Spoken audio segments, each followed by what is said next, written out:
Ciao friends and benvenuto. My name is Liz and welcome to Simple Italian Cooking. Today is really special because we're going to be going over a family recipe that was just given to me from my Sicilian cousins on my husband's side. And this is the actual recipe that I have right here. And this is how they make limoncello in their own home. Now, they were visiting here a few weeks ago and we were talking about food and recipes, and they gave me this exact recipe that they make in their own home in Sicily. So I'm so excited, and to my cousins from Sicily, thank you so much. I love you guys and this means a lot. They did not give it to me in English. It's in Italian, so I used a translation to make sure we got the translation right, and I translated it back to them so that they could give the A-OK. So I think you're really going to enjoy this. The quantities are a little different than other recipes I've seen out there, so I'm super excited because I think everybody kind of makes it their own way. So to get started, what you're going to need is 10 lemons and a little bowl you're going to put the peels in. We'll go over that. And we're going to need some foolproof alcohol. Now this is actually 151 grain alcohol. It has no flavor, and it's the Everclear brand, and I guess it's the brand. I'm not really an expert on alcohol, but this is what you need. We're going to need about 1 liter of that, and then you're going to need 4.5 cups of sugar. Now we're not going to need this right away, so you can hold off on this. I'm using organic raw sugar. We're going to turn it into a syrup. And you're going to need a liter of water. And then in terms of equipment, you're going to need a large container. It doesn't have to be this big, depending on how much you're doing. And you're going to need a peeler, a veggie peeler. Now, this does take 10 days to sit. 10 days is on the short side. You can go longer, but they said 10 days is totally fine because we're going to put it in for another week once at a later after the 10 days. So I'm getting ahead of myself, but I did want to let you know so that you know what to expect. All right, andiamo. Okay, the first thing that has to be done is, because we are going to be using the peel, you need to make sure that they are washed really, really well. You don't want any wax on them from the store. You want to make sure there's no dirt, no nothing. We don't want any contaminants whatsoever. So take your time and really scrub, not to the point where you're taking off the peel, but we got to get it super clean. So that's what I'm going to do right now. Okay. So the first step we're going to do is peel the lemon. And so what you want to do is we need to peel the lemon so that you're only peeling what's yellow, not the white stuff that's underneath.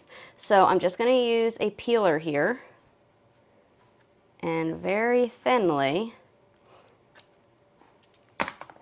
we are going to peel the layer.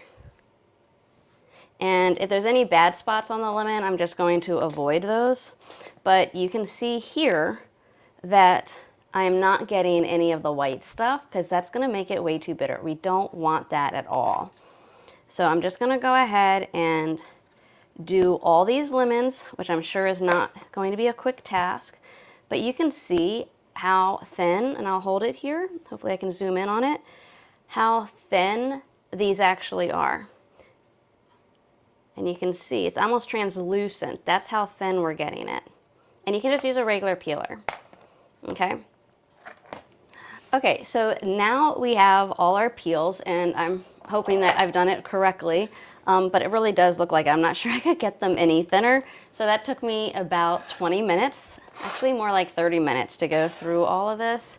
And anything that was a little bit hard to reach, I did use a microplaner just to get in some of the areas. So smells really good. And I'm going to go ahead, before I do anything with the Everclear, let's go ahead and add in all of the lemon peels to this one right here. Making sure that your hands are clean, obviously.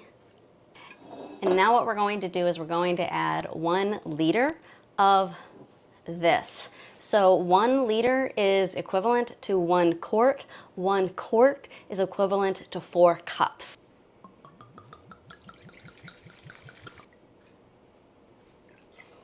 All right, so this is 2 cups that we're adding in. Oops, definitely spilled some there. I gotta take that. And add that in. I think this recipe is really flexible, just from what I've read online. So you want to put it in the container, in an airtight, very airtight, and we're gonna put it in a dark cabinet, a cool, dark area. So I'm gonna put it in the back of a pantry. I'll probably put a brown paper bag over it just to be extra safe. So make sure that no light gets to this. And we're gonna do this for 10 days. And I'm literally doing this like as I'm doing it. I didn't pre-prep this, so I will be back in 10 days. Okay, so it has literally been 10 days. I recorded the first part of this on a Monday, and now it is the following Wednesday, 10 days later. So we're gonna do the unveiling on there. And this is what it's gonna look like. So da-da-da-da. So everything looks good. The water is a little yellow. You can see the discoloration in it from the lemon peels, so that's a good sign. So I've had this down in our basement on a wire rack, covered with a bag here to prevent any light. So it's really cool down there, and that's the environment that you want. Okay, so the next step we're gonna do, now that everything looks good, is we're going to make our sugar syrup. So never would we drink just this. We need to really sweeten it up, dilute it. So we're going to use, for this particular recipe, 1 quart of distilled water, and we're going to use approximately 4.5 cups of sugar. Okay, friends, so I took a few minutes here and wanted to really get this very specific. So I actually measured this and I was told it was 1 kilogram of sugar. Now I'm using cane sugar, so I don't know if that's different than like regular white sugar, if it'll make a difference, because when I looked it up and did some research, 1 kilogram of sugar is approximately 4.5 cups or 2.2 ounces. So I did some measuring to see what it all came to, and fortunately my little weight thing here actually does grams, so I know 1,000 grams is 1 kilogram. So this is very, very close to 1,000, and this is about 4.5 cups, so maybe a little bit less. So I'm really happy that that is like no issues there, and it's measuring out to exactly what it's supposed to be. So, okay, so I just heated this up. I'm gonna turn this back on, and we're gonna go ahead and add in our sugar. Okay, so excuse the change in audio here. My audio during this recording got messed up, so I'm doing a voiceover. Anyway, so we go ahead and just bring our water up really hot. So I pour in my sugar, and then what we're going to do is, over medium-high heat, we want to go ahead and continually stir this until all your sugar granules are 100% dissolved. You'll notice the watercolor in mine is a little darker. That's because I'm using the cane sugar. If you're using regular white sugar, it will be clearer. Just make sure everything is 100% dissolved. Once it is dissolved, you have your sugar syrup, but you need to set it aside so that it can cool down. You cannot use it hot. Okay, so my syrup water has finally cooled, and I actually ended up putting it in the fridge for a little bit just to speed it up a little bit. All right, so I've got, what you're gonna need now is you're gonna need some bottles. Now, you can use whatever type of bottle you want. You can use mason jars, you can do whatever. We happen to have these because we used to make some ginger beer, and so we have some extra bottles. So I'm gonna use these. You want them to be airtight, and the less light that can get in, the better. Once they're filled up, we're gonna put them in the fridge, and we're gonna keep it in there for another week. So now keep in mind, some people say, and I've probably said this before, but some people say you can, it should take longer, but this is the recipe I was given, so this is the recipe I'm gonna do. First thing, all right, so now that that's ready, let's go ahead and I'll put this over here. Okay. Yeah, smell that. All right, good. So I'm gonna pour this in here, hopefully without making a mess. I'm sure I will. In fact, I'm gonna grab a thing here.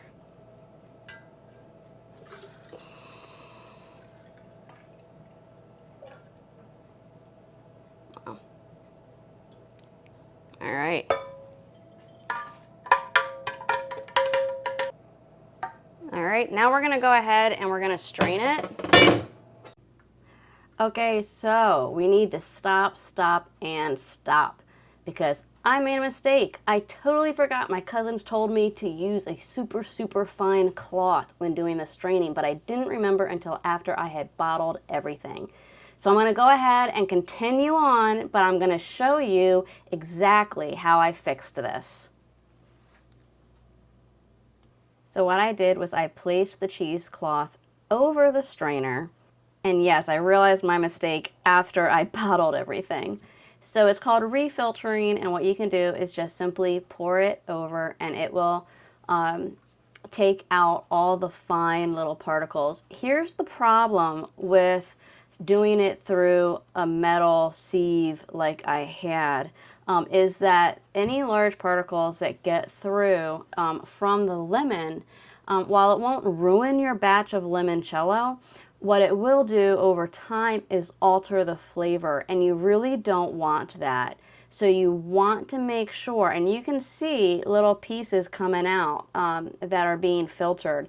So I wanted to do it right, so I took the time and I refiltered every single bottle. Okay, now that everything is strained, let's go ahead and get to bottling. And it's always nice to keep a little air between, don't let it just sit because it'll trap the air and then that air will fill up, preventing more liquid from coming in. So just go ahead and just keep it up a little bit. Okay, so that's good. Got that one done. And I'm just gonna go ahead and seal this. So these are cool. These just go in like that, and then it gives you a nice airtight seal. So I'm gonna put this one off to the side. And we'll rinse them up later. Okay, and do it again. Now this makes great gifts for people that like limoncello. It's a nice treat. And remember to stay till the end where I'm gonna show you how to use this to make another drink. Okay, and that's our last bottle. So now we're gonna go ahead and I'm gonna clean these up, and then we're gonna go ahead and put them in a fridge, and we're gonna let them sit for 7 days, and then we're gonna take it out and we're gonna give it a little taste test. Okay friends, it has literally been 7 days to the day. So it's the big reveal. We're gonna actually taste the limoncello. So excited. So let's go ahead and get started. This is so much alcohol that it's not gonna freeze. Let's go ahead and take this off. Love these bottles, they're so great. And let's go ahead and pour it in. Okay, so I'm just using a cordial here. Here we go. Ooh, that looks beautiful. That looks really, really nice.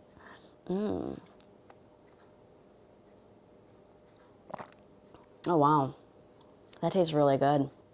This is really nice. I could just drink this. Is there a non-alcoholic version? Because I would like be drinking this down. Friends, this is how you make a really good limoncello. This is from my family in Sicily on my husband's side. They make this all the time. They even own a lemon business. So these people know what they're doing. And I think they'd be really impressed with me. I know I am. Okay, so now that we know how to make a limoncello, how are we going to actually use it? So obviously you can just have it straight as a cordial like this, or you can doctor it up a little bit. And this is kind of fun.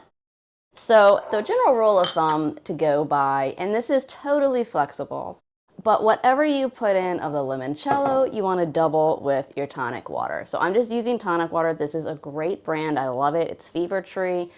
It's really good for upset stomachs. That's actually why we buy it, because it just helps settle the stomach when you're feeling a little queasy for whatever reason. You ate something bad, whatever. But in this case, we're going to use it in a nice tonic. So what we're gonna do is we're just gonna put in a little bit of limoncello, and I'm gonna eyeball it. So if you're gonna do like an ounce or a half an ounce or whatever you want, go ahead and do that. And then you're gonna put in double this. And again, I'm just eyeballing it. Fever Tree has a bunch of different types of tonics. I like Refreshingly Light. It's premium Indian tonic water. I just like the flavor. And then you're gonna add in some fresh basil. If you have, it makes a great presentation. If you wanna use some crushed ice, that's really good. But that basil gives a really nice aroma. Delicious. And you always want your limoncello to be chilled, so keep it in the fridge. You can also use crushed ice if you want to have a colder drink. By the way, all the links are down below. Make sure to subscribe to our Italian recipe newsletter. Everything is easy and simple. I know you're going to really enjoy it. Also, I have some free cookbooks down below as well. Ah, so great.